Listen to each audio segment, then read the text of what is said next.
Hey friends, this is Dolynny TV. Glad to have you aboard here this morning as we get set up for a 5 p.m. matchup between the Buffalo Sabres and our Edmonton Oilers, in which is normally a little bit of a trap game, one could say, right? The Oilers aren't necessarily always the sharpest against the Buffalo Sabres, maybe because they're a perennial bottom feeder at this point, it seems.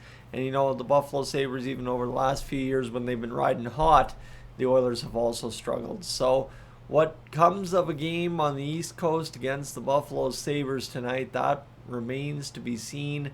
But what needs to happen, obviously, is pretty easy to understand. So we'll break that down and more here in a matter of moments. But if you are new to the channel, consider hitting that subscribe button here on the channel today as the Oilers roll in officially into the middle part of this road trip, right? They've already gotten 3 games down. They're 2-1 with 2 overtime games.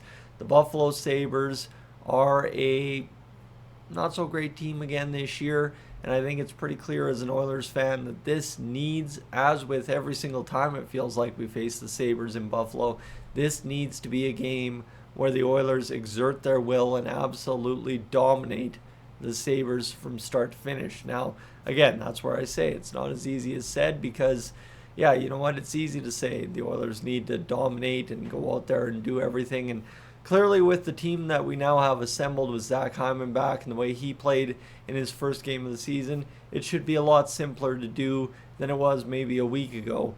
But that said, you still have to do it. And that's where the Oilers have really, really struggled this year. That's where the Oilers have really not been able to put it together at all this year, is when they should be able to, go out there and seize a moment and really dummy another team. They have not done it. And I think really finding an example of that is tough this year. So for the Oilers, that would be an absolute huge confidence boost if they could. And obviously coming off the victory in Carolina where, yeah, again, you know what, you're lucky to win. But again, the same thing this time, at least you scored 4 goals. So, the offense was a little bit more deserving of the victory than maybe, some of those previous victories here over the last 2 or 3 weeks. So I don't know. I think another situation is you keep winning, and I mean we're a win against the Buffalo Sabres away from really being in contention for first place in the Pacific Division. That's a whole nother thing right there, right? That's something that nobody's really talking about. But the problem there too is you have to win against the Buffalo Sabres, and it's crazy how we keep coming back to this, where the Oilers just simply have to get the job done to really earn any credibility with where they're headed, right? The Oilers have managed to ho-hum their way through the season until Zach Hyman got back, got the win in his first game back. Nuge is still on the shelf, so is Kapanen. If all of that goes according to plan once those guys get back, but in the meantime we still rack up some wins, life could be really good by the time we hit that Christmas break, right? It's November 17th right now. You got about 5 weeks until Christmas, and really things could look really, really good for the Oilers. And that's not even, being optimistic. That's just literally looking at the facts here, where this team has struggled for a lot of the season. They haven't really gotten the defense, the goaltending, nor the offense that's going to help you win the Stanley Cup. But despite that, they've been able to stick around this 500, slightly above 500 kind of record, lose some games in overtime, and really just dive into a season where, it's not all sunshine and rainbows, but it's also not all doom and gloom as much as it very well could be. And, the hard part is when the Oilers have lost this year, it's been frustrating as heck. And when they've won, they've either been lucky to win or they've just done barely enough to win. So tonight, like I'm saying, a game where, as an Oilers fan, you'd love to see them do everything right, get a big goaltending performance, whether whoever's in net is in net. I really don't care at this point. This is one that I don't care if Pix is having the worst season of his career, and I don't care if Stuart Skinner's still not your choice to be the man. Big performance from the goaltending out tonight would be absolutely electric, but that comes with a promise there from the offense and defense that they're not going to squander a big performance from the goaltending. So that is the question at hand here, how that all shakes out tonight. And I think one thing that would be really huge to see And I just want to quickly take a look here while I have a second with you this morning. What is it? 6:30 as I'm recording this. Hey, I'm out of bed that early. That's crazy.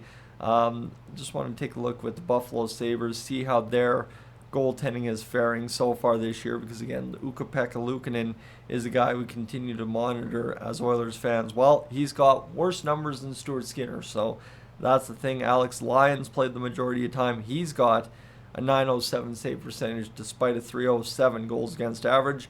And Devin Levi, Colton Ellis. Where did I get Devin Levi from? Colton Ellis, he's got a .335 goals against average and an .895 save percentage right there. So, yeah, the old Buffalo Sabres, the goaltending's been at a premium.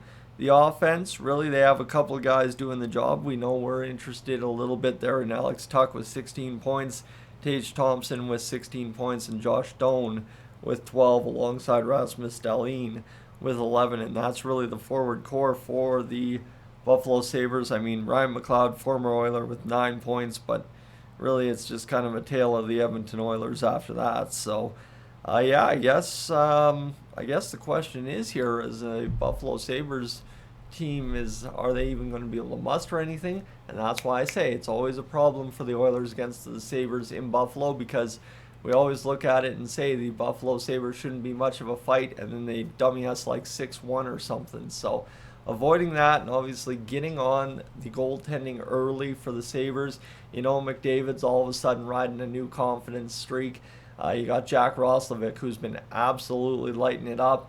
And I think as well as Zach Hyman, just that little bit of hard work added in the lineup, that could definitely be a bonus for the Edmonton Oilers and what they're trying to do against the Buffalo Sabres here tonight. So a 5 p.m. puck drop out east against the Sabres, where, again, I wish I was home to live stream again if you didn't catch the live stream against the CFL there last night.